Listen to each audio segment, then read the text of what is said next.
We're following breaking news right now. A serious fire in Harlem. Multiple fire crews on the scene at this apartment building on St. Nicholas Place. Now, right now, the FDNY tells us there are 11 injuries, 5 of them life-threatening. Crews arrived on the scene just after 2 this afternoon, and fire officials say this blaze broke out on the 3rd floor. And we do thank you for joining us on what's turning out to be a very busy 4 p.m. hour. I'm Candace Gibson. And I'm Shirley Chan in for Aaron E. today. Now, we have our Anthony DiLorenzo. He just arrived at the scene and has an update for us. Anthony, what can you tell us?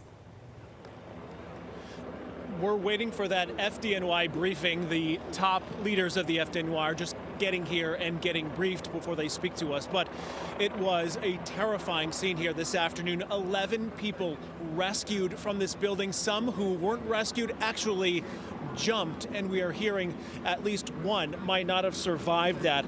Firefighters also performed a daring rope rescue. We just got this video seconds ago from people who were watching it all unfold. You can see firefighters using that rope on the top of this apartment building to rappel down with a person in their arms. These types of rescues are only performed in extremely perilous situations, and this is exactly what happened here today. Let's show you a little bit more of the scene. Firefighters, of course, have put this out, but this is the apartment building behind me. You can see here the windows up top smashed out as they tried to ventilate and get some of the smoke. We also talked to several witnesses who told us that they saw children who were climbing down the fire escape barely clothed, others burned.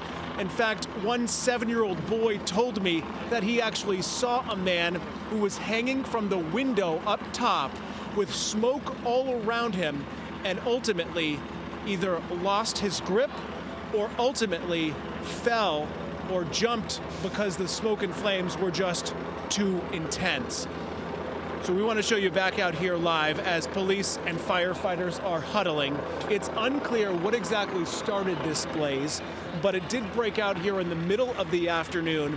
We are going to be hearing from the fire department in just a matter of minutes to update us on the casualty count. But again, the best information we have at this point is 11 people, including 5 who were taken away here in critical condition. Here's more from one of those witnesses we spoke to.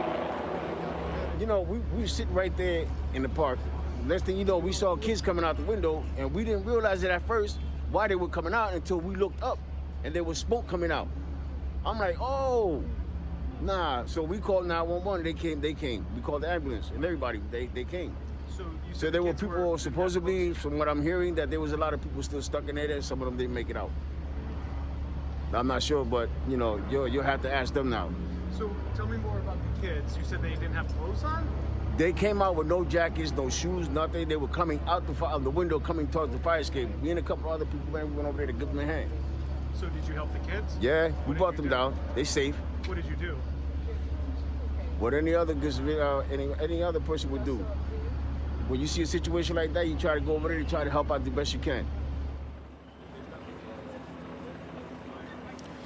Such a harrowing situation here for so many people, again, having to witness, and then the people who had to endure, more importantly, the smoke and flames that broke out, some so desperate to be saved, they fell to the ground below. That's the latest live here from Harlem. I'm Anthony DiLorenzo, Pix 11 News. And Anthony, one of the more troubling things we heard from that witness right there is that the possibility that there are people who may still be inside of that building. That is something that he said. I'm not sure where he got his information from, but of course we're going to be learning more from fire officials. They did recover 11 people from this building. It's unclear if any of those were still inside and not able to be brought out for one reason or another, but we should be getting that update in a matter of moments. They're setting up for this press conference as we speak. All right, Anthony DiLorenzo on the scene of breaking news. We appreciate your reporting. Thank you. And of course,